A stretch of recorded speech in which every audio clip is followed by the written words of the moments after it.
তো চলো আজকে এই কেকটা ডেকোরেশন করা যাক। তো তোমরা তো দেখে বুঝতেই পারছো এটা একটা 2 টিয়ার কেক ছিল। আর কেকের ফাইনাল লুকটা আমি প্রথমেই দেখিয়ে দিয়েছিলাম। তো এবার সাজুগুজু করার পালা। তো এই কেকের কালার কম্বিনেশন থেকে ডেকোরেশন সমস্তটাই আমি আমার মন মতো করেছিলাম। তো আমি একটা কেকের উপর আরেকটা কেক বসিয়ে নিয়েছিলাম, তারপর সাইড দিয়ে কিছু ডিজাইন করে দিয়েছিলাম। আর ডিজাইনটা আমি কোন নজলটা দিয়ে করেছিলাম সেটা আমার ঠিক মনে নেই। তো সাথে আমি একটা উপরে ক্রাউনও বসিয়েছিলাম, হোয়াইট অ্যান্ড গোল্ডেন ক্রাউনটা খুবই সুন্দর লাগছিল ক্রাউনটা।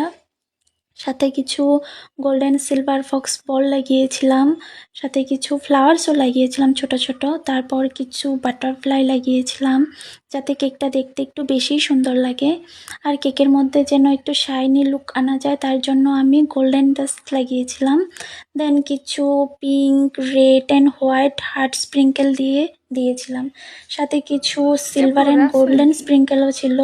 আর স্প্রিঙ্কেলগুলো দেওয়ার পর কেকের লুকটা অটোমেটিক কি সুন্দর লাগছিল, অটোমেটিক চেঞ্জ হয়ে গিয়েছিল। তো এই কেকটা কিরকম হয়েছে জানিও। আবারও দেখা হচ্ছে নেক্সট